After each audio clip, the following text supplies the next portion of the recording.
इस पुरफ़तन दौर में ज़ीज़ की जस्तजू में वबा और कहत के खौफ में मुब्तला सियासी, माशी और समाजी मसाइल में घिरे हुए पाकिस्तानी और मगरिब व मशरिक़ के तहज़ीबी टकराव के दरमियान ये परेशान हाल मुमलिकत खुदादाद अनगिनत वसाइल के बावजूद मसाइल में घिरी हुई। आखिर हक़ाइक़ हैं क्या? सच को धुंधला देने वाले हक़ाइक़ व वाक़ियात, बेदारी शऊर और हक़ गोई फ़र्ज़ है इस कौम पर, क्योंकि यहाँ लगा हुआ है एक तुरफ़ा तमाशा।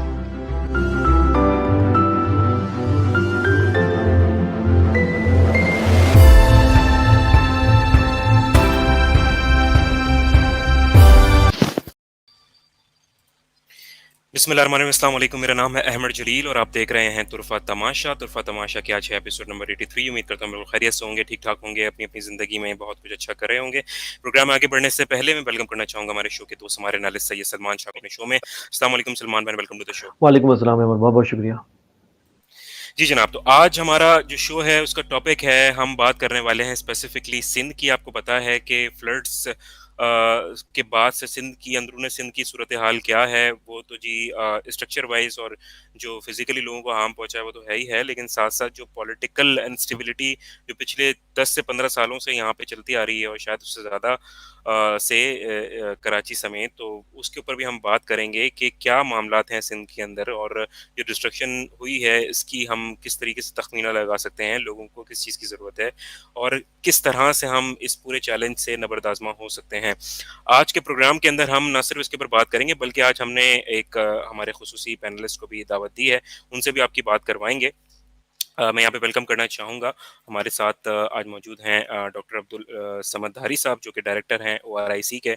आपका इंडस्ट्री और एकेडमिक का एक्सपीरियंस है तकरीबन एक दिहाई पर मुहित, उससे ज़्यादा, और आप जो है मैनेजमेंट साइंसेस के अंदर आपने PhD किया हुआ है। तो मैं आपसे भी जो है वो तमाम तर सूरत हाल के ऊपर आपकी एक्सपर्ट ओपिनियन ज़रूर लूँगा। अस्सलाम वालेकुम डॉक्टर समद साहब, उम्मीद करता हूँ बिल्कुल खैरियत से होंगे। आपको मेरी आवाज़ सही आ रही है?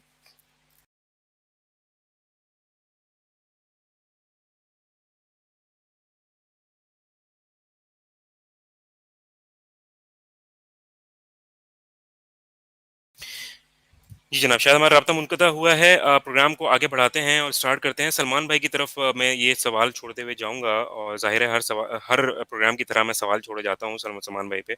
और सलमान भाई से पूछना चाहूँगा कि सलमान भाई, ये आप क्या समझते हैं, सिंध का हमने चीज़ें देखी हैं, सिंध तो ऐसा लगता है जैसे शायद जो है बिल्कुल ही अलग मामला है। सिंध बिल्कुल ऐसा लगता है कि ज़माना कदीम में जो है वो चीज़ें चल रही हैं सिंध के अंदर। और एक रिपोर्ट मैंने देखी कि अभी इस वक़्त फ्लड्स के दौरान जो मोइंजो दाड़ो है उसका जो जिसे कहना चाहिए कि एक निज़ाम है जो पानी का और सीवरेज का और दूसरी चीज़ों का, तो वो निज़ाम जो है वो इतने सालों पुराना निज़ाम जो है वो सही चल रहा था, लेकिन जो लेटेस्ट जो निज़ाम, लेटेस्ट ही कहूँगा क्योंकि वो भी इतना ज़्यादा लेटेस्ट नहीं है हमारे लिए, तो वो सही नहीं चल रहा। जबकि मोइंजो दाड़ो का कदीम जो निज़ाम है वो वहाँ पे सही चल रहा था, पानी जो है वहाँ पे निकल गया आराम से। तो आप क्या कहिएगा कि क्या ये बदकिस्मती क्या है? क्या सिंध की बदकिस्मती है कि उसके ऊपर इस तरह के हुक्मरान मुसल्लत हैं? या क्या मामला है? थोड़ा-सा उसके ऊपर ज़रूर रोशनी डालिएगा। जी। जी बिल्कुल, ये सितम ज़रीफ़ ही है सिंध की और सिंध में रहने वालों की, आपकी, हमारी, समद की, हम सब की मतलब बदकिस्मती है कि हम एक ऐसे एरा में ज़िंदा हैं कि यही सिंध, जिसका ज़िक्र तारीख़ में हिंद और सिंध का वर्ड यूज़ होता था। कभी भी सिंध को जो है वो मिलाया भी नहीं जाता था हिंद के साथ। तो हिंद और सिंध का वर्ड यूज़ होता था।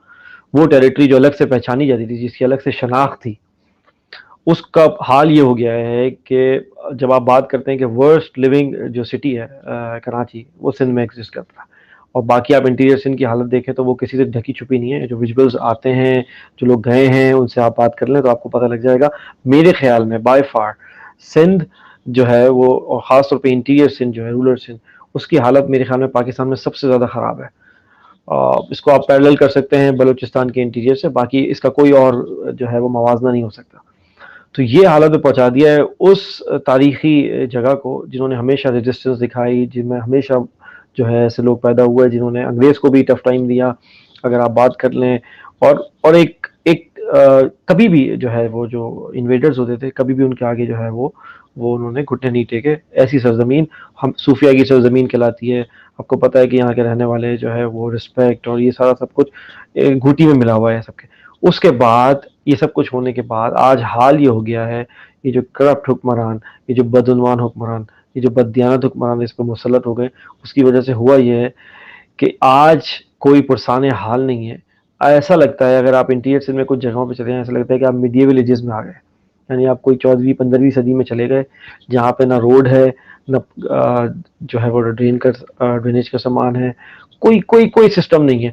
और आप मोइंजोदड़ो की बात करें, स्टिल आपने बिल्कुल सही कोट किया, मोइंजोदड़ो 5000 साल पुरानी तहजीब होते हुए भी अगर आज भी आप मोइंजोदड़ो का स्ट्रक्चर देखें तो वो जो है वो बहुत आपको मॉडर्नाइज नजर आएगा बाकी इंटीरियर सिंध का जो हाल है उसके मुकाबले में। तो आपको यहाँ लाके तो छोड़ दिया है। अब मुझे एक बात समझ में नहीं आ रही कि ये जो सैलाब से जो तबाही हुई है और उसके नतीजे में हुआ क्या है। देखें, ब्लेसिंग इन डिस्गाइज होती है कोई ना कोई, ये आप याद रखिएगा बात। और उसमें क्या हुआ है कि जब लोगों ने अंदर तक पेनिट्रेशन की, अंदर तक जा जाके देखा, क्योंकि आमतौर पर लोग जाता नहीं, हमारा मीडिया भी बहुत कॉर्पोरेट मीडिया है, आपको पता है, वो ये सुर्खियां लगाता है जो शहरी इलाकों की होती हैं, वही मसाइल दिखाता है जो शहरी इलाकों के होते हैं ज़्यादातर, या पॉलिटिशियंस। आपको पता है वैसे भी हमारा मीडिया तो कोई एजुकेशन पे प्रोग्राम करता नहीं है, कोई एंटरटेनमेंट तो है नहीं, सिवाय खबरों के पॉलिटिकल, और यही दिखाता है, और उसमें भी सिर्फ शहरी इलाकों के। तो इस दफ़ा जब ये सैलाब ज़दगान की मामलात आए और जब जाना पड़ा इनको बादल नाख्वास्ता, और ये बड़े मजबूर होके गए, और इन्होंने जब दिखाया तो उनको पता लगा कि सिंध में और ख़ास तौर पे इंटीरियर सिंध में तो हालत ऐसी हो गई है कि वो तो बिल्कुल रहने जैसा नहीं है, और लोग बिल्कुल प्रिमिटिव तरीके से रह रहे हैं 21वीं सदी में, जबकि लोग मार्स पे जाने की बातें कर रहे हैं। वहाँ पर पानी है, ना ड्रेनेज है, ना कोई और चीज़ है। तो आप मुझे एक बात बताएं कि इन बेसिक नेसेसिटीज़ के ना होते हुए आप किस तरीके से ही करेंगे। और ऊपर से फिर सैलाब ने जो तबाही मचाई, तो उसमें जो जी। 3 साढ़े 3 करोड़ आदमी जो है वो अपने घरों से जो है बेदखल हो गया। उसमें सबसे ज़्यादा इमरान खान साहब खुद ने भी कोट किया ये बात कि सबसे ज़्यादा हालत जो ख़राब हुई है वो सिंध की हुई है, जो सबसे ज़्यादा तबाही हुई है वो सिंध में हुई है। उसकी वजह थी वहाँ कोई इंफ्रास्ट्रक्चर ही नहीं है अहमद। कहीं तो कुछ है लेकिन यहाँ तो कुछ है ही नहीं। और मज़े की बात यह है कि आपके इदारे देखें, कोई अकाउंटेबिलिटी, कोई चेक एंड बैलेंस नहीं है जो ये पूछ सके कि भाई आपने इतने सालों में किया क्या। और ख़ास तौर पर मैं जिक्र करूँगा पीपल्स पार्टी का। पिछले आप देखें 2008 से मुसल्लत है, तकरीबन 14-15 साल अब होने को हैं। और आप देखें, अगर आपको किसी को 14-15 साल हुकूमत मिले किसी सूबे की स्ट्रेट, तो आपको तो क्या से क्या कर देना चाहिए। चलें पीछे की बात नहीं करते, पीछे भी बहुत कुछ हो सकता था लेकिन नहीं किया, लेकिन इस रीसेंट टेन्योर की बात कर लेते हैं। कोई कुछ नहीं किया, लेकिन वो उनको कोई चैलेंज भी नहीं करता। और अगर आप अंदर जाके पॉलिटिकली बात करें तो कोई जो इंटीरियर सिंध में और ख़ास तौर पर सिंध में जो सिंधी बसते हैं, उनके पास कोई अल्टरनेटिव भी नहीं है। यानी कौन सी पॉलिटिकल पार्टी है जो इतनी पेनिट्रेशन करके गई है। एक जीडी है ले दे के, और छोटे मोटे और इक्का दुक्का सियासतदान है जिन्हें आप इलेक्टेबल्स कहते हैं। इसके अलावा ऑप्शन क्या है सिंधियों के पास। और और बल्दियाती इंतखाबात कराते नहीं है कि लोकल सतह पे कोई तामीर हो सके। वही जो जागीरदाराना निज़ाम है, उन्हीं के हाथों में पैसे होते हैं, और वही पैसे लेके जो है वो आपको पता है जब वो चाहते हैं जो चाहते हैं वो अपनी ज़मीनों को सिक्योर कर रहे हैं। और अभी भी आप देखें, अगर इसकी इन्वेस्टिगेशन हो जाए प्रॉपर तरीके से ऑब्जेक्टिवली इस पूरे फ्लड की, तो आपको पता लगेगा कितने जागीरदारों ने जो है वो बंद तोड़े हैं अपनी ज़मीनें बचाने के लिए, और दूसरी ज़मीनों पे पानी छोड़ दिया है और इधर छोड़ दिया है। और क्या क्या आपको इसके अंदर से निकलेगा जब आपको पता लगेगा जब ये सब कुछ खत्म हो जाएगा। लेकिन कहने का मतलब ये है कि एक अपॉर्चुनिटी, रे ऑफ होप तो में नजर आती है। क्योंकि अब जब सब जा रहे हैं अंदर इंटीरियर सिंध में और सब कुछ, तो मेरे ख्याल में, और जबकि अवाम भी नाला है पूरी तौर पर पीपल्स पार्टी से, तो अब खास तौर पे जो दूसरी पॉलिटिकल पार्टी है, और मैं खास तौर पे पीटीआई का नाम लूंगा, उनके पास बेहतरीन अपॉर्चुनिटी है कि वो डीप पेनिट्रेट करें, अंदर जाएं इंटीरियर सिंध में, नॉर्थ सिंध में जाएं, और आप ईस्टर्न सिंध में जाएं, और ये पूरा बदीन से लेके यहाँ तक का ये पूरा हिस्सा साउथ में सब कवर करें, और जाके लोगों की दादरसी करें, और लोगों को ये यकीन दिलाएं कि आइंदा जब भी कभी इलेक्शन होंगे, आपने उन लोगों को तो कम से कम वोट नहीं देना जो पिछले 15 साल से आप पे मुसल्लत है।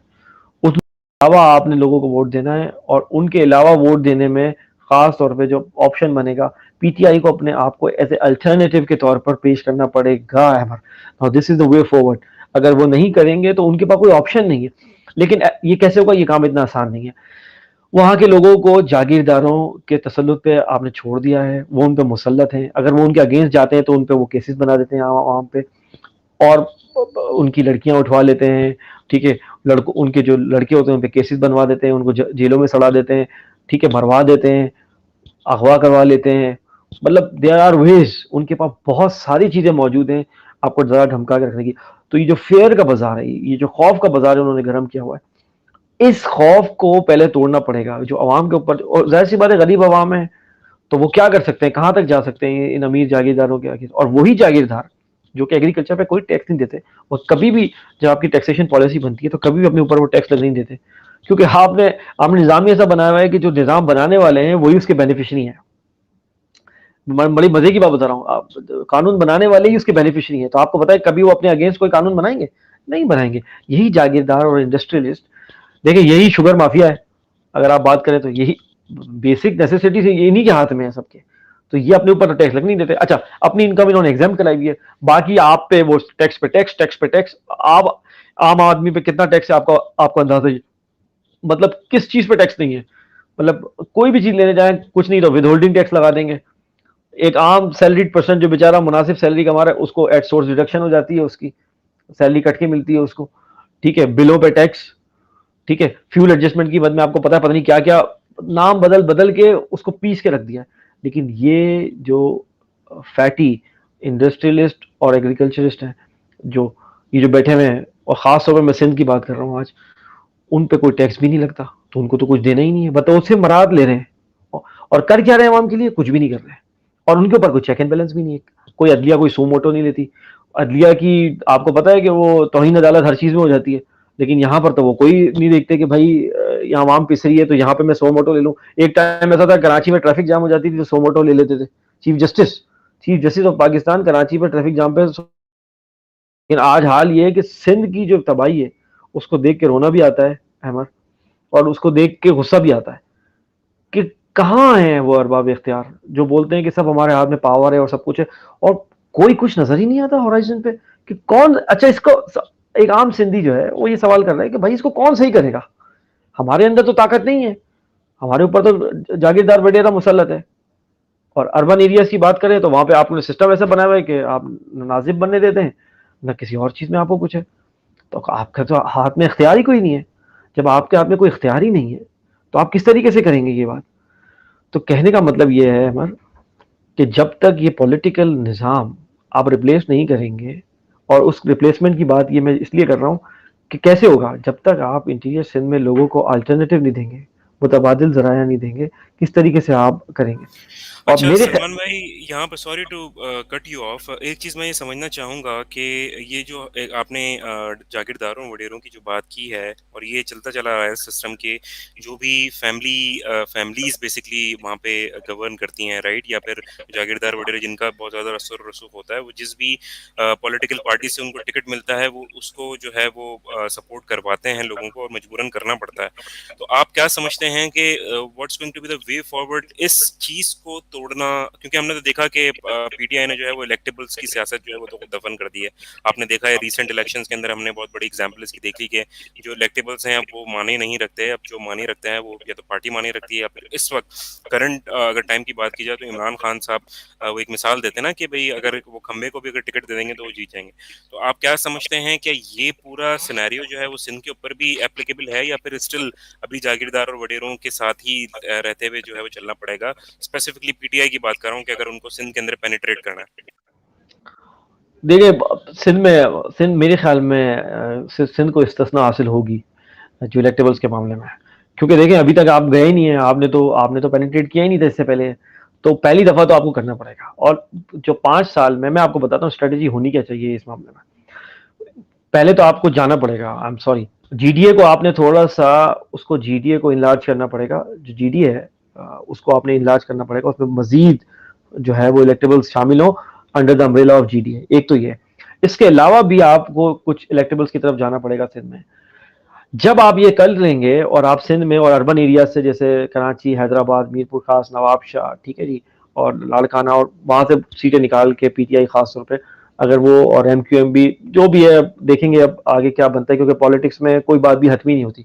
तो जाहिर सी बात है अगर कोई कोलिशन गवर्नमेंट भी बनती है अदर देन पीपल्स पार्टी, अगर कोई कोलिशन गवर्नमेंट भी बनती है सिंध में आइंदा, तो आपने बना ली।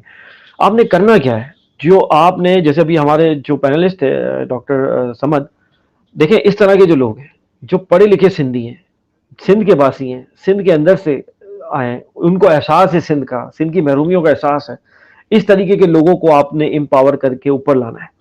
जब आप इस तरह के लोगों को एम्पावर करके ऊपर ले आएंगे और उनको बाकायदा वो जो लेजिस्लेशन करके उनको पावर देंगे, यानी वो एमपी है, एमएनएस की जब उनको पावर आएगी उनके हाथ में, तो जाहिर सी बात है वो पावर से वो रेजिस्ट कर सकेंगे उस इन्फ्लुएंस को जो कि वो वडेरे और जागीरदार ने वहां बनाया हुआ है। अदरवाइज अगर आप ये उम्मीद कर रहे हैं कि एक आम आदमी आपको वोट दे देगा सिर्फ जाने पे, तो देखें वो बहुत अगर रिस्क टेकर हुआ तो वो आपको दे देगा, क्योंकि उसको पता है कि उसके पास उसका हाल क्या होना है। लेकिन अगर आप एक पढ़ा लिखा जो कि जिसका जहन आजाद हो चुका है, जिसमें शऊर जा चुका है, और उसको आप पावर भी दे दें फिर उसके बाद, तो वो क्या करेगा, वो रेजिस्ट करेगा ऊपर से, फिर जीडीए जैसा जो अलायंस है, वो पावरफुल अलायंस उनके साथ खड़ा होगा, उन इलेक्टेबल्स के साथ जो कि इंडिविजुअल भी आ रहे होंगे। तो उससे क्या होगा कि वो जो इन्फ्लुएंस है वो किसी हद तक खत्म होगा। और उस 5 साल में आपने ये करना पड़ेगा कि आपको फोकस होके सिंध की तरक्की पे फोकस होके बेसिक इंफ्रास्ट्रक्चर जो जिसमें तालीम की इस्लाहात करनी पड़ेंगी, आपको इंफ्रास्ट्रक्चर की इस्लाहात करना पड़ेंगी, और जो फ्लड से जो मामला हुए हैं, कुछ बंद बनाने पड़ेंगे, कुछ नए पुल बनाने पड़ेंगे, कुछ दरिया को जो है वो मजीद जो है वो लेक्स और कुछ जो वाटर रिजर्वायर है वो कोई नई बनाने पड़ेंगे, ताकि ये एक 5 साल में आपने काम करें खास तौर पर एजुकेशन पे जो डिप्राइव्ड हुआ है सिंध, इंटीरियर सिंध खासतौर पर जो एजुकेशन से, उस पर हमने फोकस होकर काम करना है। उससे होगा ये कि वो जो शऊर वाला नौजवान है वो ऊपर आएगा, सिंध से ही इंडिजिनस जो कि वहां का बासी है, जब वो ऊपर आएगा और वो रेजिस्ट करेगा अंदर से, और वो अपने साथ जो मासेस को मिला के रेजिस्ट करेगा, वो रेजिस्टेंस आप अर्बन एरिया से ले जाके लोगों को वहां जाकर रेजिस्टेंस नहीं दे सकते, वो जो कि वो अंदर से एक रेजिस्टेंस क्रिएट होगी। तो ये ग्रैंड स्ट्रेटेजी होगी। और पिछले आई एम अफ्रेड कि आपको इस 5 साल फिर जीटीए और कुछ इलेक्टेबल्स पे जो है वो रिलाई करना पड़ेगा। और जो पॉलिसी है इमरान खान साहब की कि अब के वो बिल्कुल भी नहीं जाएंगे, खासतौर पे पंजाब में, क्योंकि देखें वहां पे धोखा कहाँ से हुआ है, आप ये देखें ना कि जो ज्यादा लोग हुआ है वो वहां से प्रॉब्लम हुआ है, कुछ केपी से और कुछ पंजाब से। तो वहां पर वो उनकी पॉलिसी ये होगी कि वो बिल्कुल भी इलेक्टेबल्स की तरफ ना जाए। और जो आपने बात की कि वो खंबे को भी दे देंगे, तो अब तो वे वो वाली चली भी कि खंबे को भी दे देंगे तो उनको पड़ जाएंगे वोट। सिंध में मेरे ख्याल में अभी भी जो है ना वो एक्सेप्शनल केस है सिंध, वहां पे आपको इसको इस्तना देनी पड़ेगी। और यहाँ पे ये होगा कि आपको फिर इस तरीके पहली दफा, दूसरी दफा में इंशाल्लाह अगर ये सब चीजें एज पर प्लान चली गई, तो दूसरी दफा पे आपको फिर ये मार्जिन होगा कि फिर आप जो है ना वो आराम से फिर ये कर सकते हैं बेस्ड ऑन योर परफॉर्मेंस। अच्छी परफॉर्मेंस की बेस पे फिर जाहिर सी बात है जब सिंधी को पता लग जाएगा, सिंध के बासी को पता लग जाएगा कि भाई ये हमारे लिए काम कर रहे हैं, और ऐसा काम तो कभी नहीं हुआ, क्योंकि अब जो काम होगा वो उसी पैमाने पे होगा कि जो कभी नहीं हुआ होगा। तो जब वो काम हो जाएगा, एजुकेशन में इस्लाहात आ जाएंगी, इंफ्रास्ट्रक्चर, पानी, मुलाजमत, ये सब कुछ हो जाएंगी, तो उसके बाद ये होगा कि वो ऑटोमेटिकली आपकी तरफ टिल्ट हो जाएंगे। तो ये बेसिकली वे फॉरवर्ड स्ट्रेटजी है। और मैं चाहता था कि जो है ना डॉक्टर समद हमारे साथ शामिल हों और वो हमें बिल्कुल इंसाइट दें अंदर की, क्योंकि वो प्रोफेसर भी हैं वहाँ पे यूनिवर्सिटी में, और वो आपको बताएंगे कि वहाँ का यूथ का माइंडसेट क्या है और वो क्या डिमांड कर रहे हैं। बेसिकली जो वैक्यूम क्रिएट हुआ है, अवाम नाला है पीपल्स पार्टी से, और वो जो वैक्यूम क्रिएट हुआ है उसको किसी ने फिल करना है, और इसमें टाइम नहीं लग सकता। आप ये नहीं कर सकते कि यार मैं आऊंगा फिर करेंगे। अभी से फोर्सेस को मूव कर देना चाहिए, अभी से वहां पे कैंपेन शुरू कर देनी चाहिए, अभी से आप अंदर जा जाके जो है ना लोगों से मुलाकातें करें, नेटवर्क्स बनाएं, क्योंकि जब हालात साजगार होंगे, जब इंशाल्लाह इमरान खान साहब, उम्मीद तो ये है कि जब 2/3 मेजोरिटी से आएंगे, और जो कि इस हफ्ते की जो पूरी डेवलपमेंट आपको पता लग रहा है कि बर्फ पिघल रही है अब दोनों तरफ, एस्टेब्लिशमेंट और इमरान खान की तरफ, तो ये उस तरफ रास्ता हमवार हो रहा है।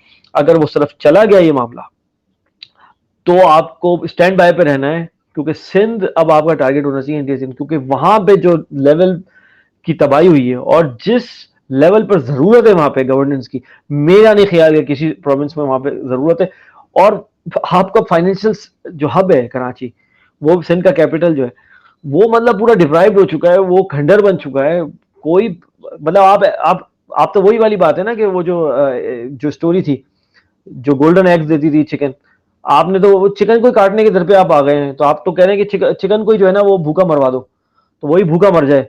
तो फिर आप वो गोल्डन एग्स कहाँ से निकालेंगे? वो जो आपको 50 to 60% जो टैक्स रेवेन्यू आप कलेक्ट करते हैं जिस शहर से, वो आप कैसे कलेक्ट कर पाएंगे अगर आप डिप्राइव कर देंगे? और उठ उठ के इन्वेस्टर या तो रीजनल कंट्रीज में चले जाएंगे या डोमेस्टिकली इधर उधर मूव कर जाएंगे। तो आप मुझे बताएं फिर वो क्या होगा? वो रोजगार जो प्रोवाइड किया हुआ है वो उसका सब कुछ क्या होगा?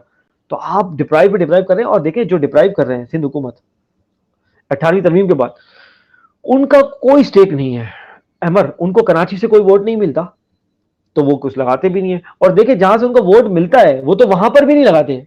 आप लाड़काना की हालत जाके देख लें, आप नवाब शाह की हालत जाके देख लें, वो तो वहां पर भी नहीं लगाते। तो आप छोड़ दें कि वो कराची पे कुछ लगाएंगे।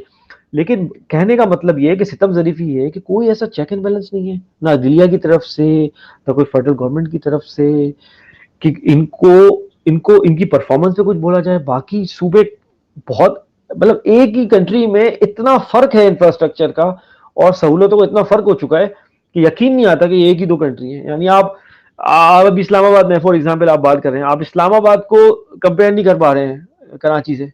क्यों भाई? वो तो फाइनेंशियल हब है, उसको तो और ज़्यादा आगे होना चाहिए, उसको उसको सहूलियात में और लेकिन आप नहीं कर पा रहे, लाहौर से आप नहीं कंपेयर कर पा रहे। कुछ अरसे में आप पेशावर से भी कंपेयर नहीं कर पाएंगे इंफ्रास्ट्रक्चर के हवाले से अगर आप बात करें तो मतलब आप क्या जी, चाह रहे सलमान हैं? भाई थोड़ा-सा मैं आप ख़ता कलामी के लिए माज़रत क्योंकि हमारे साथ डॉक्टर समद ने जो दोबारा से जॉइन किया है और समद भाई thank you so much once again शायद कुछ इंटरनेट के इश्यू की वजह से हम आपसे बात नहीं कर पाए। तो बताइएगा समद भाई आपको जैसे पता ही है कि हम फ्लड के हवाले से बात कर रहे हैं स्पेशली सिंध की पॉलिटिकल सिचुएशन के हिसाब से भी और जो फ्लड्स ने वहाँ तबाहकारियाँ की हैं तो उस हवाले से भी आपका हम तज्ज़िया भी जानना चाहेंगे और ऑन ग्राउंड क्या सिचुएशन है वहाँ पे काइंडली हमें आगाह कीजिएगा। जी, डॉक्टर साहब।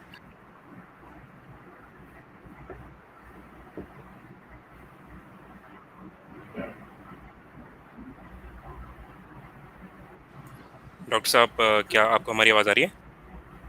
Okay, thank you so much, Amar and Salman Saab. I was listening your conversation by the way all the time throughout your program.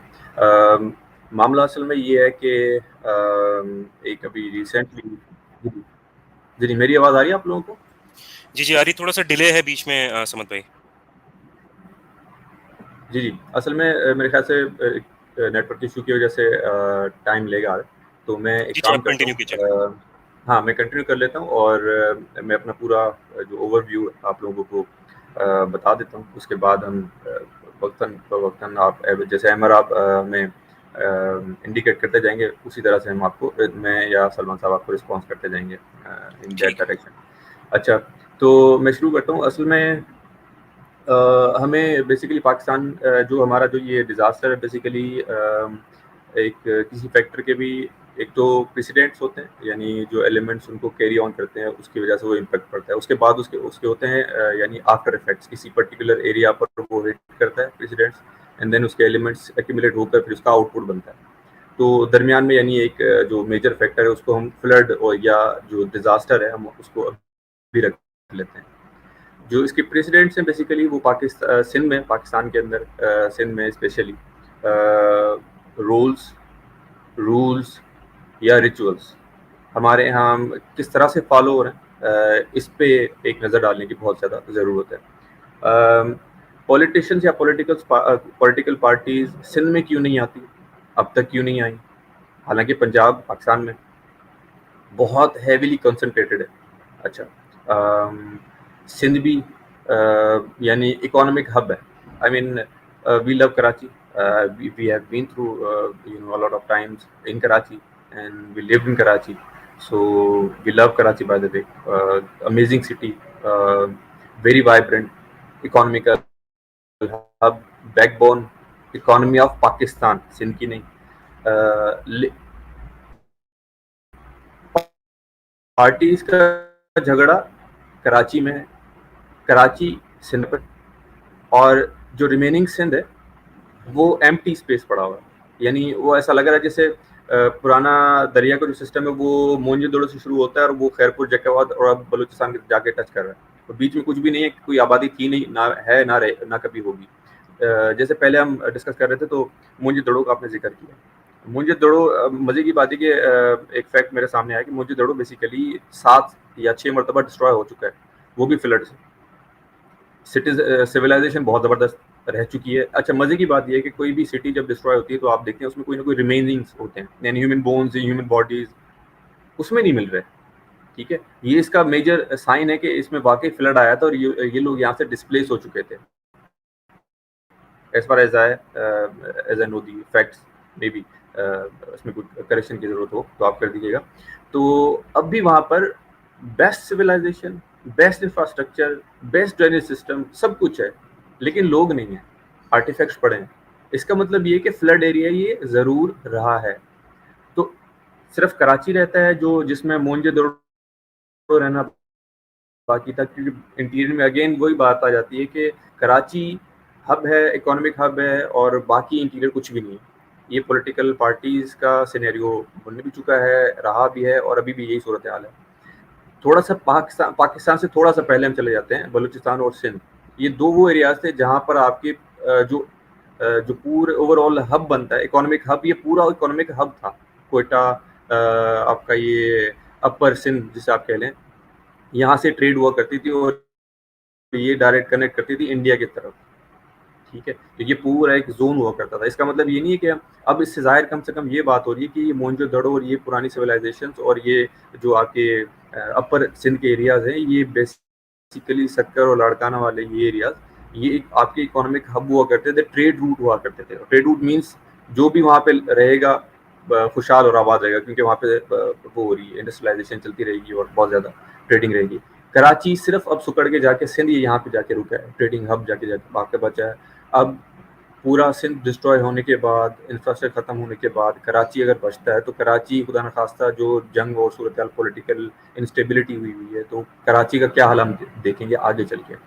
By the way, मैं आपको ये भी बताता चलूँ कि जो आपकी फोरकास्ट है, बाय द वे, जो अभी तो सूरत हाल सिंध की है, तो फोरकास्ट ये कह रही है कि 2060 तक 2060 तक कराची वो फ्लडेड एरिया में, यानी समंदर के पानी में।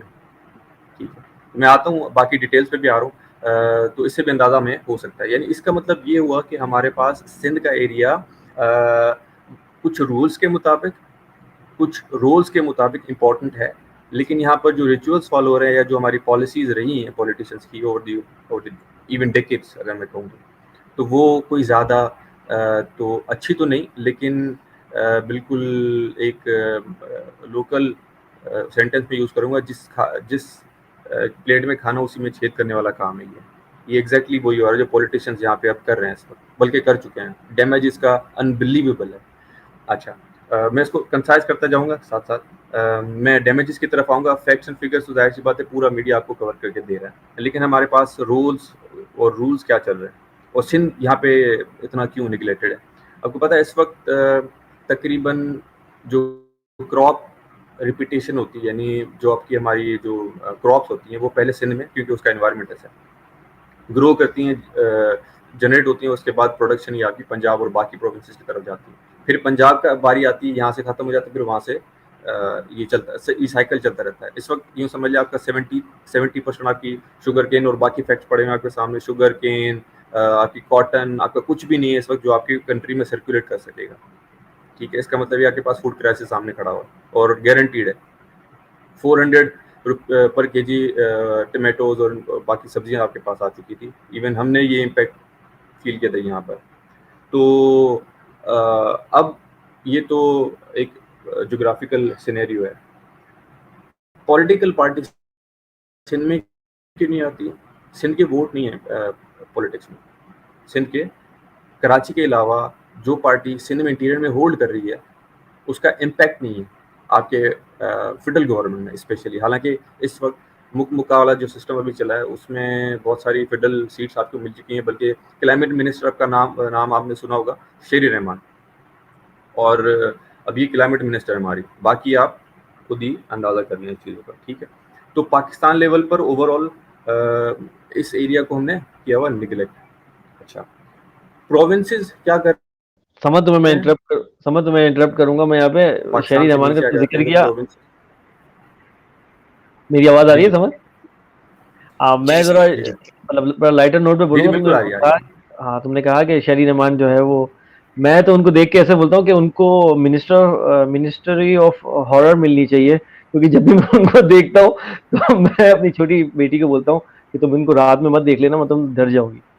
बस मुझे इतना ही कहना था। एग्जैक्टली हमारी सूरत हाल, ये तो शेरी रहमान एक है, ये सैंपल है समझ लें। ठीक है, जो बैक एंड पे है ना वो कुछ और ही है, वो ड्रैकुलाज और वो क्या कह सकते हैं, मतलब दिस इज अनबिलीवेबल। और जिस तरह आपने कहा था ना कि सूरत हाल पर हमें दुख भी होता है, रोना भी आ रहा है, और लेकिन समझ नहीं आ रहा क्या करें। वो आपने एक मीमीज वो शेयर होती है रील्स में, राजपाल यादव की, वो कंफ्यूजन, हैप्पीनेस और सैडनेस, वो एक इमोशनल एक मीमी आती है, उसमें सारे कंबाइन किए हैं, उसमें वो कंफ्यूजन का शिकार है वो बंदा। वो यानी सिंध में इस वक्त लोगों की जो शऊर रखने वाले लोग हैं उनकी सूरत हाल ये है। प्रोविंस इस बारे में क्या कर रहा है इस वक्त down the line, Pakistan level के बाद हम प्रोविंस लेवल पर आते हैं। प्रोविंस में इंफ्रास्ट्रक्चर जीरो है, उसको रिवैम्प किया है या रीस्ट्रक्चर किया है, कुछ भी नहीं है। मैं आपको थोड़ा सा केस बता देता हूँ सैंपल के तौर पर। एक फॉर एग्जांपल एक यूनाइटेड नेशन का रोड बना हुआ है अभी भी, जो कनेक्ट कर रहा है सकरन, नवाबशाह, शाहपुर चाकर, सांगड़, मीरपुर खास और उमरकोट की तरफ जा रहा है। ये है यूनाइटेड नेशन का सीपे के थ्रू शायद बना हुआ है, लेकिन बहुत आउट क्लास है, पानी इसके ऊपर ओवरफ्लो हुआ है। मैं वहीं से क्रॉस कर रहा हूँ by the way daily basis पे। तकरीबन जो हमारा जो सेमनाल है वो 4 जगहों से वो ओवर टॉप हुआ है, दूसरी तरफ वो जा रहा है।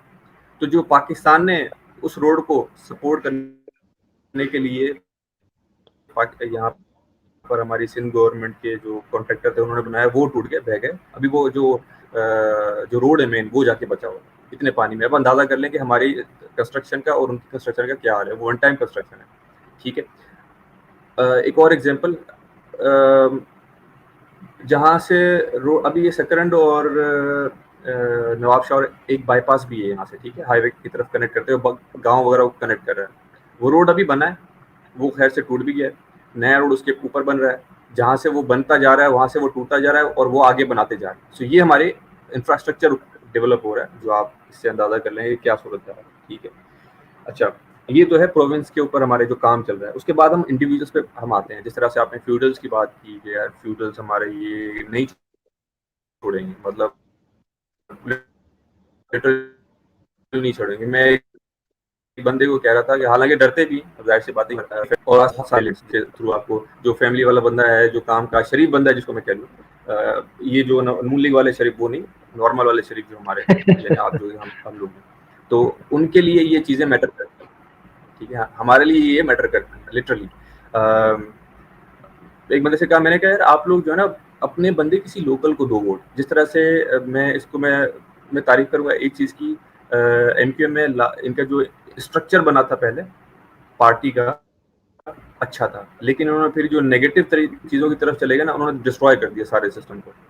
लोकल बंदा उठाते थे, वो काम करता था, उसको गले से पकड़ते थे, वहाँ की कम्युनिटी अगर काम नहीं करता था बंदा वो, ठीक है, लेकिन उसको खैर नेगेटिव बहुत ज़्यादा इसको पता नहीं कहाँ एजेंसी की तरफ ले गए। सो खैर, तो यहाँ पर पॉलिटिशियंस का भी यही हाल है, वो कुछ ना कुछ उन लोगों के साथ कर देते हैं। फिर ये इंटीरियर में आपको बताऊँ मैं, ये लोग सोशल इन्फ्लुएंसेस और सोशल रिलेशनशिप्स के साथ बहुत ज़्यादा इंटीग्रेट हुए हैं और डीपली इंटीग्रेटेड हैं। ये लोग बहुत लिहाज करते हैं कि यार वडेरा आ गया, साईं आ गया, हालांकि वो करप्ट है यार। साईं बस आ गया तो बस ठीक है, साईं ने कह दिया, खैर है, ठीक है, चलो गुजारा कर लेते हैं, यानी अपने पे लेके और नुकसान भले बर्दाश्त कर लेते हैं, लेकिन अगले साईं को वैल्यू दे देते हैं। बहुत सारी आपने वीडियोस देखी हुई है, बहुत ही इनह्यूमन तरीके से बिहेव करते हैं ये साईं लोग आम लोगों के साथ। हालांकि वो लोग बेचारे शरीफ अच्छे लोग, केयर करने वाले लोग हैं, लेकिन बहरहाल सो लोग इस social depth integrated social influence की वजह से, खौफ की वजह से शरीफ लोग वोट नहीं करते उन लोगों को जो इन वडेरों के खिलाफ खड़े होते हैं, ठीक है। अल्टीमेटली जो खड़ा होता है फिर उसको डैमेज बियर करना पड़ता है, और ये GDA कंबाइन होके बनी है, एक पार्टी नहीं है। मैं आपको एग्जांपल देता चलूँ, यहाँ पर नवाबशाह में एक डायरी कम्युनिटी का एक डॉक्टर, मैं नाम भूल रहा हूँ उनका, वडेरा है, बहरहाल बहुत पूरी कम्युनिटी का सरदार है वो। तो उस बंदे ने टक्कर दे दी फरियाद को यहाँ पे नवाबशाह डिस्ट्रिक्ट में उसकी सीट पर अगेंस्ट जीत भी गया था और बहुत प्रेशर भी आया था फरियाद डालकर। अल्टीमेटली उसको रेज करने पॉलिटिकल और लीगल केसेस में डालकर उसको अल्टीमेटली अपनी पार्टी में उसको मजबूरन ज्वाइन करवाया था, ठीक है। तो ये हमारे यहाँ पर इंडिविजुअल्स का हाल है, ठीक है। तो मतलब ये सिंध इस वक्त जिस तरह से इजिप्शियन फेरोज के अंडर में यहूदी या ज्यूज या हजरत मूसा सलाम की जो कौम थी जकड़ी हुई थी, ये वो वाली सूरत हाल है। बस इससे आप अंदाजा कर लें, ठीक है।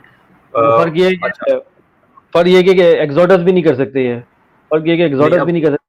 हाँ, अब हाँ, इनके पास ऑप्शन भी ऐसा नहीं है। अब पॉलिटिशियंस तो आप लोगों ने इनका हाल दे दिया। एजुकेशन की सेक्टर की बात करता हूँ। एजुकेशन सेक्टर में इस वक्त कोई भी ऐसा एलिमेंट आपको प्रोमिनेंट नज़र नहीं आएगा जहाँ पर आप कहें कि यार हमारे चलो ठीक है, ये पॉलिटिशियंस और इनकी सियासत और ये जो भी है, इलाका तरक्की कर जाएगा तो लोगों के पास कुछ खाने के लिए आ जाएगा। जब खाने के लिए आ जाएगा तो सोचने के लिए उनके पास टाइम मिल जाएगा, सोचना शुरू करेंगे। दिमाग पेट में कुछ होगा तो भाई सोचेगा भी बंदा, क्रिएटिविटी तब आती है। सही बात। तो कुछ ना कुछ वो सोच भी लेंगे करना क्या है, वोट नहीं देना या किसी और को कंबाइन होकर देना है। इसका बहुत अच्छा एग्जांपल मैं देता हूँ। मलेशिया में जब मैं स्टडी कर रहा था उस दौरान अब्दुल रज़ाक और महातिर मोहम्मद इनके दरमियान में टक्कर थी। अब्दुल रज़ाक साहब जो है वो तकरीबन एक डिकेड के करीब वो पॉलिटिकल पावर में आ चुका था और बहुत ज़्यादा करप्शन और बहुत ज़्यादा इन्फ्लुएंस उसका अवेलेबल था। सब लोगों ने, आम लोगों ने उनको कहा कि आप हम वोट देंगे। महातिर मोहम्मद ने बैक एंड चैनल्स के थ्रू वो अपनी अपनी जो सरगर्मियाँ चलती हैं वो उसने करता रहा। जब रिजल्ट आया लोगों ने सबने कहा था बिल्कुल अनाउंस करके, भाई अब्दुल रज़ाक यानी जिस पे चार्जेस थे, अभी भी उनको जेल हुई है बाय द वे, तो उनको आपको सपोर्ट करेंगे। इलेक्शन हुई, महातिर मोहम्मद जी दिया। ये है वो शऊर जो लोगों में, जब आपके पास खाने को होता है तो आप सोचते भी हैं, जब आप अपना कमाते हैं ना आप इंडिपेंडेंट हो जाते हैं।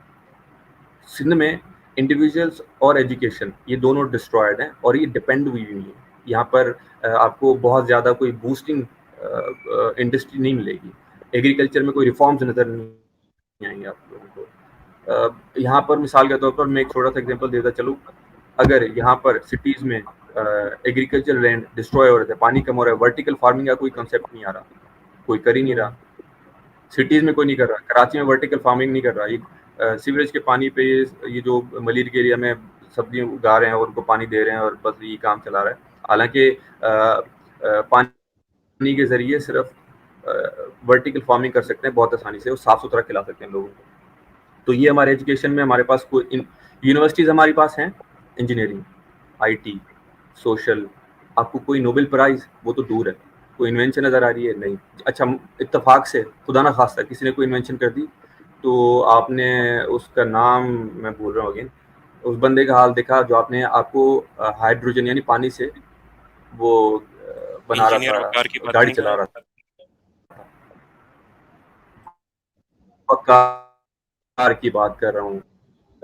मजे की बात बताऊं, आपके कराची में इको फ्यूल कर रहा हूँ, लेकिन एग्जांपल इको फ्यूल के नाम पर कार किट मिल रही है, वही हाइड्रोजन टेक्नोलॉजी, वही तरीका, वही किट लगी हुई है, 3 से 5 किलोमीटर रेंज आपको बढ़ा कर दे रही है गाड़ी में। ये मजे की बात बताऊं, आप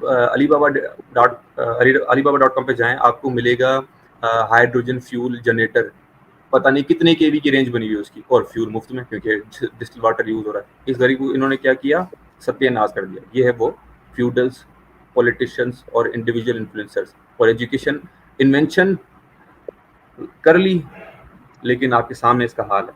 अच्छा, बहुत बड़ा फैक्टर सोशल मीडिया, आपको कवरेज नहीं मिलेगी क्योंकि इंटीरियर सिंध में, आपको सिंध में अगर बात करूं तो आपको कराची में कवरेज मिलेगी अगेन, क्योंकि पॉलिटिकल पार्टीज और इंटरेस्ट बहुत ज़्यादा हैं वहाँ पर लोगों के, इंटीरियर में नहीं है। और सोशल मीडिया पे आपको पूरे पाकिस्तान की मोरल डिस्ट्रॉय करते हुए मीडिया मिलेगा, कोई भी अच्छी चीज़ करने के लिए नहीं मिल रहा होगा बाय द वे। तो ये एक फैक्ट है। सिंध में तो खैर आप छोड़ ही दें, मैं तो आप अब लोगों का, अच्छा माइंड सेट लोगों का कहाँ तक जाके पहुँचा है, जिन लोगों के से हम इनकलाब की तवक्को कर रहे हैं, जहाँ पे इमरान खान या कोई नई थर्ड पार्टी या कोई नया पॉलिटिकल लीडर जाके वोट मांगेगा जो कि इन्फ्लुएंस करेगा उनको। मैं उनका हाल बता रहा हूँ, पानी 2 से 3 फीट है, लाइट समहाउ चल रही है सोलर पे या व्हाट्सएवर, और वहाँ पर इंडियन मूवीज चल रही हैं और होटल पे चाय पी जा रही है, नौजवान लड़के और ये सारे बंदे बैठे हैं और टाइम पास कर रहे हैं। ठीक है, तो ये है वो डार्क फ्यूचर इन सिंध। और अगर इस डिस्ट्रक्शन के हवाले से देखा जाए तो पता नहीं कहाँ इनका क्या हाल होगा। ये वाली जनरेशन, अच्छा मजे की बात, जितना डिस्ट्रॉयड सिंध है, जितना ज़्यादा डिस्ट्रॉयड सिंध होगा उतना ज़्यादा आपके पास इकोनॉमिक बर्डन बढ़ेगा। वजह उसकी है कि आपके पास जो गैस रिजर्व ये आपको सिंध से आ रहे हैं, इसको अगर डेवलप नहीं करेंगे, इंफ्रास्ट्रक्चर नहीं बनाएंगे, सप्लाई चेन आपकी डैमेज होगी, आपकी सारा समझ लें आप पूरा डिस्ट्रॉय कर रहे हैं। तो इसकी इम्पैक्ट इतना बड़ा है। अच्छा ठीक है। डॉक्टर अच्छा, साहब, सोशल मीडिया एक पे आपको चीज़ एक चीज़ ये क्योंकि ये वाली प्रोग्राम का चीज़ें नहीं हमारा मिलेगी। पास बस वक़्त भी जो है वो बहुत कम है, तो आपसे जी, पूछना मैं ये चाहूँगा कि सॉल्यूशन की तरफ अगर हम आएँ तो आप क्या समझते हैं बिल्कुल। ऐसी टॉप 5 चीज़ें ऐसी जो कि हमें हंगामी बुनियादों पे हुँ, सिंध हुँ, के हवाले से करनी चाहिए, या फिर हमारी हुकूमत की जो भी हुकूमत है, जो भी इदारे हैं या जो लोग हैं इंडिविजुअली भी काम कर रहे हैं, तो उनकी 5 ऐसी प्रायोरिटीज़ ऐसी कौन-सी होनी चाहिए हैं जिसकी वजह हुँ, से थोड़ा-सा हम जो इम्पैक्ट है उसको हम कम कर सकें? क्योंकि ऑब्वियसली एक इलेक्शन होना, देन फिर उसके बाद गवर्नमेंट का चेंज होना, देन फिर एमएनए एमपी आना, फिर आपके कानून के अंदर तब्दीलियां होना, एंड देन फिर ग्रास रूट लेवल तक पावर्स को मुंतकिल करने में ऑब्वियसली टाइम लगेगा। ये ओवर द नाइट जो है ना वो नहीं हो सकती चीज़ें। तो प्रोग्राम के आखिर में आप अगर हम सॉल्यूशन ओरिएंटेड अगर बात करें तो आप क्या समझते हैं कि आप 5 या 10 ऐसी कौन सी चीज़ें आप बता सकते हैं जिसको हमें फिल फॉर करने की ज़रूरत है सिंध के हवाले से? जी। अच्छा, नाइस क्वेश्चन अमर। ये कम से कम इस प्रोग्राम में वैसा तो मेरी शिकायत ये रहती है कि जो डिबेट्स होती हैं, जो शोज़ होते हैं, टॉक शोज़, उसमें 2 घंटे आवाम देखती है, सुनती है और फिर टेंशन लेके चाय पी के सो जाती है। तो कम से कम उनके पास सॉल्यूशन तो हो, प्रॉब्लम तो आया नज़र, चलो ठीक है, इसका मसले का हल क्या होगा? ये है असल चीज़, और ये मीडिया पर बहुत ज़्यादा आनी चाहिए, वरना बहुत सारे एंकर आते हैं, वो स्टोरी सुनाते हैं, स्टोरी सुना के फिर प्रोग्राम करते हैं, सवाल पूछते हैं और एक दूसरे को वो थोड़ा सा मिलान करते हैं, वो पॉलिटिकल पार्टी वो है, वो है, लेकिन अल्टीमेटली भाई प्रोग्राम का टाइम खत्म हो गया, हम जा रहे हैं और आप लोग सोचते रहें कि करना क्या, टेंशन में अलग आवाम आ जाती है। देखिए, सबसे पहले एक मैं आपको बताता हूँ चलूँ कि हमारी सोसाइटी मास मीडिया मोटिवेटेड है, और ये रिपोर्ट कोई 5-6 साल पुरानी है, जो वीडियो मैंने देखी थी, यानी जो जब ये रिपोर्ट हुआ था, डॉक्यूमेंट्री बन रही थी, तब यानी कोई 10 साल पुरानी या 12 साल पुरानी कहानी है ये, और ये कवर किया है बीबीसी ने, ठीक है, नंबर 1। तो हमारे पास, क्योंकि अब जो चीज़ मैं देख रहा हूँ, हमारे पास रिसर्च एंड डेवलपमेंट पे जितना फोकस कर सके हमारा सोशल मीडिया, क्योंकि एजुकेशन सिस्टम हमारा आप मतलब उसकी बात ही ना करें तो अच्छा है, क्योंकि आपकी जो डिग्री, बैचलर लड़का डिग्री लेके निकलता है, जब तक डिग्री लेके निकलता है 4 साल की डिग्री, तो 4 साल तक उसने जो पढ़ा होता है वो by the way real world में ऑब्सोलीट हो चुका होता है, यानी उसको जो बैचलर्स मिला है वो 4 साल पुराना हो गया है, ठीक है। तो ये सिचुएशन है, और हम कितने साल पुराने हैं दुनिया से, डेवलप्ड कंट्री से? 160, और 100 साल ये मिला लें, कितने हो गए? 260 साल हम पीछे हैं, जिसमें हम 4 साल पुरानी डिग्री पढ़ के बैचलर करा के बच्चों को नौकरी के चक्कर में लगा रहे होते हैं, ठीक है। कारोबार करें, अवेयरनेस शुरू करें, सोशल मीडिया पे मास एक्टिविटी करवाएं, पॉजिटिव चीज़ें लेकर आएँ, बहुत अच्छा पोटेंशियल है, कर सकते हैं लोग, अवेयरनेस दें, किस तरह से कमा सकते हैं। कम से कम मैं ये यहाँ पर थोड़ा-सा क्रेडिट देना चाहूँगा उन लोगों को जो पंजाब में इन चीज़ों को इंडिविजुअल लेवल पे खुद से कर रहे हैं। यहाँ वहाँ पर पता नहीं वडेरे नहीं है, पता नहीं कौन, कोई सिस्टम है बहरहाल, लेकिन इंडिविजुअल्स वहाँ पे वो कर रहे हैं किसी तरह से समहाउ। तो अभी भी एक एग्जांपल देता चलूँ, चारकोल बनाया है, यानी कि वो धुआं भी नहीं निकालेगा, और यानी वो कोयला है जो बर्न कर जाएगा, लेकिन वो बना हुआ वेस्ट प्रोडक्ट से। ये 2 भाई हैं अभी पंजाब में उन्होंने किया। बहरहाल तो मास मीडिया करें, अवेयरनेस लेकर आएँ, एजुकेशन में क्विक रिफॉर्म्स लेकर आएँ। क्विक रिफॉर्म्स का मतलब है स्किल्स की तरफ जल्दी-जल्दी मूव कर जाएँ, क्योंकि हमारे पास अब डिग्रियों की ज़रूरत नहीं। डिग्री ज़रूरी है जॉब के लिए, थर्ड वर्ल्ड कंट्री है, लेकिन स्किल्स आने जा रही हैं आगे, आगे के दौर में, बल्कि हम उस दौर में गुज़र चुके हैं। अगली दुनिया गुज़र चुकी है, हम उसमें से गुज़रेंगे, तो स्किल्स की तरफ मूव करें। रिवाइव करें अपने जो डिप्लोमा के इंस्टीट्यूट्स थे हमारे पास, टेक्निकल डिप्लोमा करवाते थे, अपना 2 साल का 1 साल का डिप्लोमा कराते थे कंप्यूटर में, इलेक्ट्रिक में, मोटर जनरेशन में, मैकेनिक में, सब में, इलेक्ट्रिशियन में, सब में। तो ये इनको रिवाइव करना शुरू करते हैं, ठीक है। इसके अलावा रिसर्च एंड डेवलपमेंट एचईसी अच्छा काम कर रही है, बहुत सारे अपॉर्चुनिटीज़ हैं, लेकिन मास मीडिया पे नहीं आ रहे, तो अल्टीमेटली उसको अवेल नहीं कर रहे, ठीक है। तो वो रिसर्च एंड डेवलपमेंट की तरफ जितना हो सके भागें, दौड़ें। हमारे बीइंग मुस्लिम्स गौर व फिक्र करना, पूरी कायनात में पुराने हमारे साइंटिस्ट कर चुके हैं, इब्न सीना, अल ख्वारिज़मी, अबू सीना, बहुत सारे लोग हैं। उनका अलजेब्रा, आज हमारे पास एआई में एल्गोरिथम के सॉफ्टवेयर बन रहे हैं उसके ऊपर, तो और हम पता नहीं किस पे गौर फिक्र में चले गए, वो पता नहीं है, वो एक अलग कहानी चल रही है, ठीक है। तो इस तरफ मूव करें, जितना हो सके लोगों को फैसिलिटेट करें एजुकेशन सेक्टर में मूव अप करने की। और दूसरी चीज़, सबसे बड़ी चीज़ ये है कि लोगों को अब चाहिए लोकल सोसाइटीज़ में इम्पोर्टेड लीडरों को बंद करें, बराए मेहरबानी इंपोर्टेड लीडर्स को बंद करें। स्पेशली सिंध के कॉन्टेक्स्ट में एक दूसरा बंदा है जो वहाँ पे नाच गाना कर रहा था, यहाँ पे आके वो भुट्टो का वो वारिस बन गया क्योंकि ओरिजिनल है, और वो वहाँ अब यहाँ पर हमारे वो सर पे मुसल्लत होने लगा है। और इस किस्म का यार मतलब सॉरी टू से, लेकिन टोटली टोटली रिजेक्टेड है भाई, लेकिन आवाम उसके पीछे पीछे चल रही है क्योंकि वो ख्याल करने वाला है। और ये वो सिंधी अवाम, बताते चलो यहाँ पे फैक्टर है, आप उनकी डिमांड्स को उनके लिहाज के साथ मैच कर जाएं, वो आपके पीछे फॉलो करने चलेंगे आंखें बंद करके। तो ये थोड़ा लोगों को अवेयरनेस देने की बहुत ज़्यादा ज़रूरत है, लोकल लीडर्स को सामने लेकर आएं। तो बहुत सारी और भी रिफॉर्म्स हैं, लेकिन क्विकली जल्द अज जल्द हमारे सामने बहुत सारे दुनिया के मुल्क ऐसे हैं जहाँ पर जिन्होंने IMF का कर्जा भी लिया और उसके बाद वहाँ से वो रिवाइव भी हो गए। लेकिन चाइना उसका बहुत बड़ा, जो पूरी अवाम अफीम खा खा के सोई होती थी, उसने सिर्फ 20 सालों में दुनिया बदल दी है, बल्कि दुनिया बदल रहा है खुद से। जो पानी अभी खड़ा है सिंध के अंदर, इसको 6 महीने लगेंगे कम से कम सूखने में, 6 महीने। आप इससे अंदाज़ा कर लें कि तकरीबन अभी भी मैं एस्टिमेट्स देख रहा था कि तकरीबन कोई 73,000 ख़वातीन हैं जिनकी प्रेगनेंसी की टाइम डेट अभी है, इन महीनों में है, लेकिन उनको कहीं पर हम पहुंचा नहीं सकते। ठीक है, तो आप इससे अंदाज़ा कर लें। मैं अभी एक देख रहा था, एक मतलब फैक्ट्स तो बहुत सारे हैं, यानी फिगर्स तो बहुत सारी हैं। हमारे पास पाकिस्तान में सिर्फ 5% हमारे पास वो है फॉरेस्ट है, 31% होना चाहिए। 100 आपके पास अभी जो बारिश हुई है, ये जाहिर सी बात कुदरती है, लेकिन हमारे हाल भी जो है ना वो पूरे हैं। आपके अभी भी छापे लग रहे हैं, बहुत सारी फैक्ट्रीज में छापे लग रहे हैं गवर्नमेंट के ऑफिसर्स के साथ, उनके पास वो टेंट पड़े हैं जो लोगों ने बाहर से भेजे। $30 बिलियन का लॉस है, जहां पर आपको कुल मिलाकर रकम अभी $10 बिलियन तक मिलेगी, चंदा यानी भी 19 जब उन यानी 72 सालों में अब तक पाकिस्तान तूफान, आंधी, सैलाब, बचाओ, डूब गए, मर गए, $40 बिलियन ले चुका है, चंदा खैरात भीख मांग चुका है। ठीक है, और अभी ये $30 बिलियन है, यानी 50 साल एक साल इधर पे आके एक साल में बराबर हो गए। ये है वो डिजास्टर। 70% सिंध खत्म हो चुका है। 100 किलोमीटर लंबी और चौड़ी कुदरती लेक बन चुकी है, यानी अब आप अंदाजा बस आप शिकार करें जाके वहाँ पे परिंदों के जो आएंगे साइबेरिया से, वो मीठे पानी की तलाश में, गर्म पानी की तलाश में। अब मैं क्या कह सकता हूँ, मतलब आप 230 किलोमीटर लोग पैदल चले हैं और गाड़ियों पे चले हैं, सखर की तरफ मूव हुए हैं, और सखर में पानी 6 फीट तक पानी खड़ा है। वहां से आगे गए खैरपुर नाथन शाह, जहां पर आपको 10 फीट पानी मिला है। यानी एक मैं पिक्चर देख रहा था, खंबे पे लगा ट्रांसफार्मर, वो पानी उसको टच कर चुका था, यानी वो आधा डूबा हुआ था ट्रांसफार्मर। ये सूरत हाल है पानी की, और 6 महीने की ऑलरेडी उन्होंने बताया हुआ कि कहाँ तक हम पहुंचेंगे। GDP आपकी ग्रो नहीं करेगी, जीरो पे आएगी, और एक्सपेक्टेड है वो माइनस में जाए।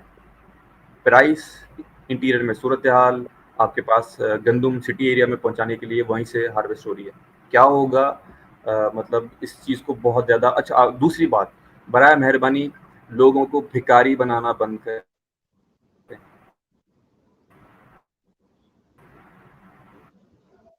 20-20 करोड़ के प्रोजेक्ट लगा दिए, चंदा देने वाला 20 करोड़ की फैक्ट्री लगा है, बराए मेहरबानी भिखारी ना बनाए। ये मेरी सबसे ज़्यादा जो है ना फोर्स है, रिक्वेस्ट है। मतलब अब रिक्वेस्ट भी उन्हीं को,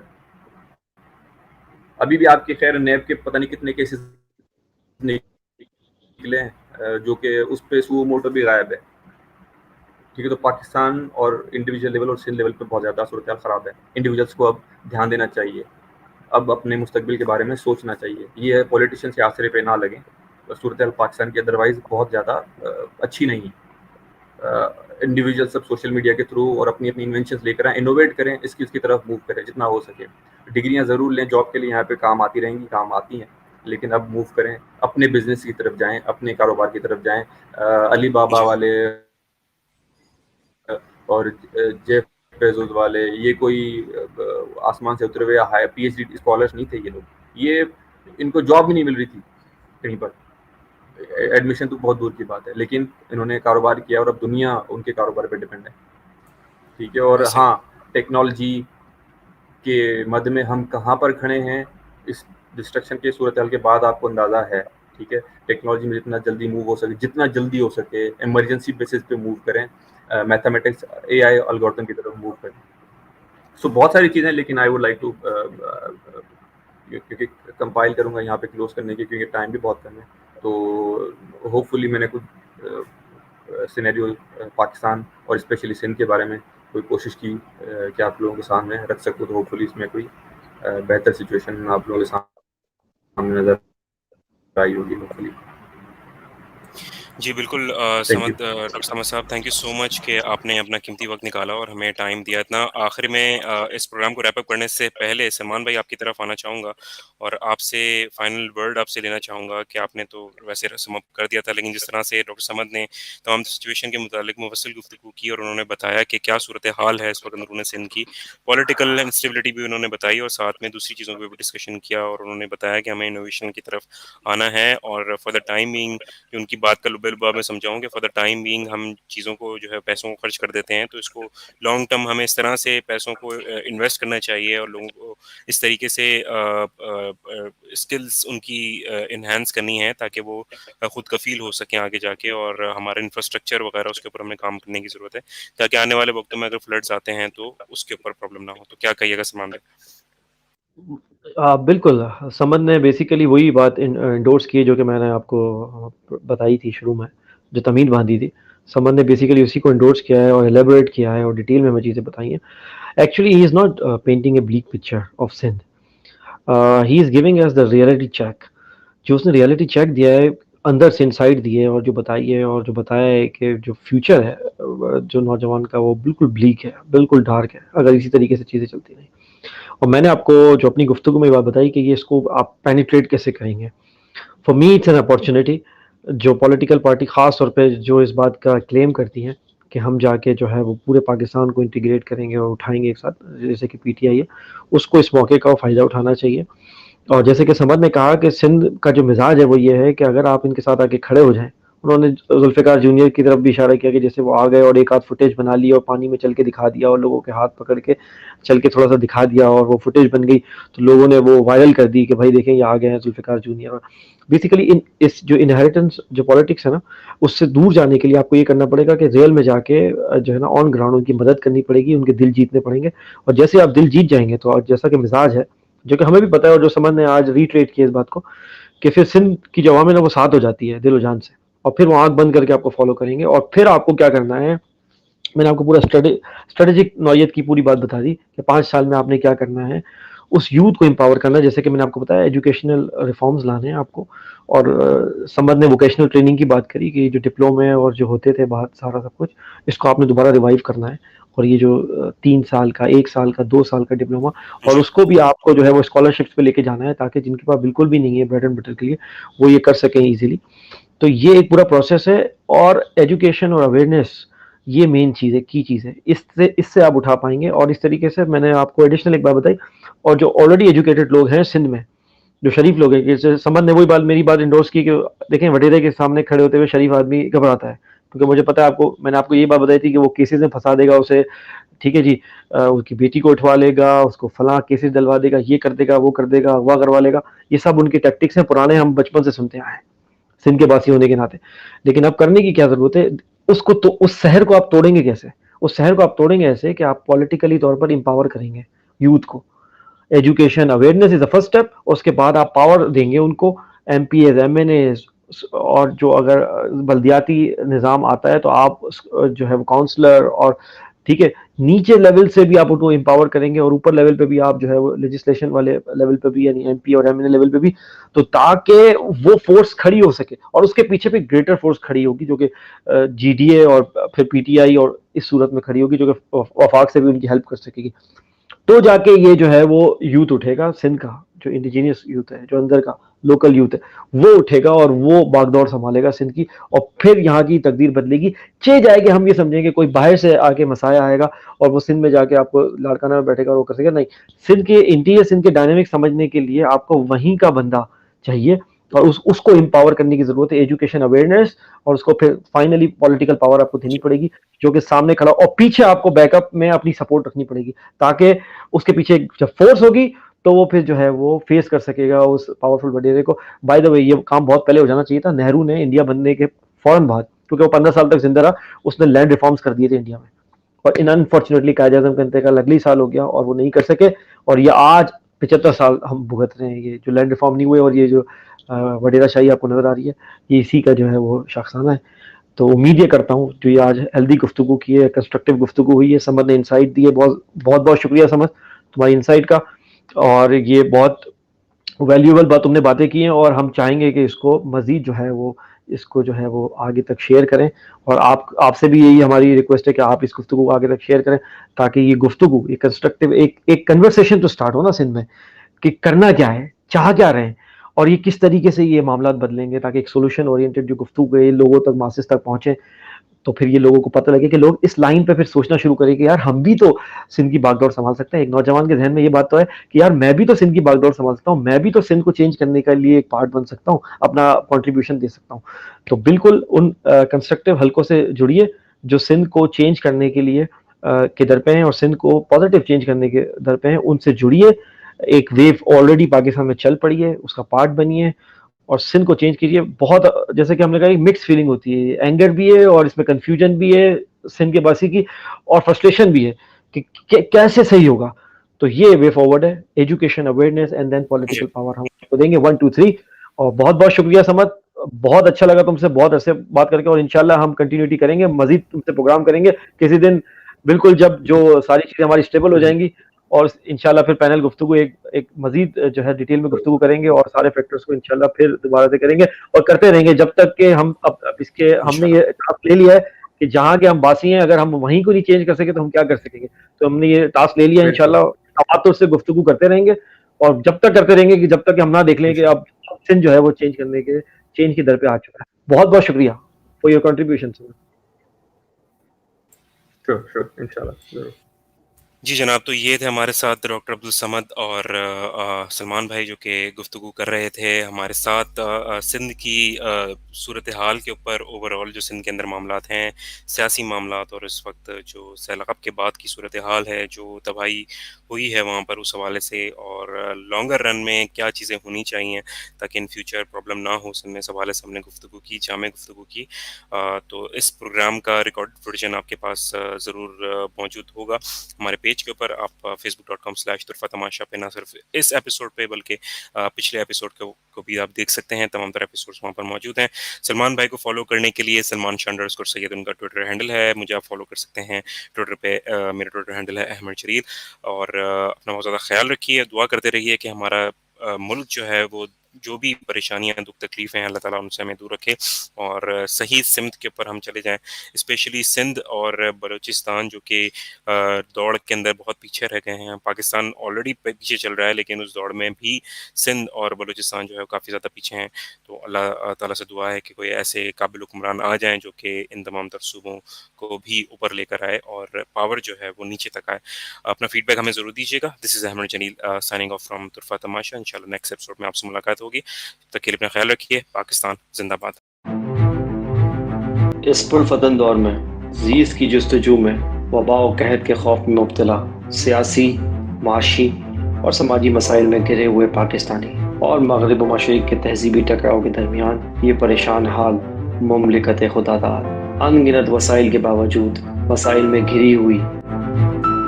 आखिर हक़ाइक़ हैं क्या? सच को तुतला देने वाले हक़ाइक़ व वाक़ियात, बेदारी शऊर और हक़ गोई फ़र्ज़ है इस कौम पर, क्योंकि यहाँ लगा हुआ है एक तुरफा तमाशा।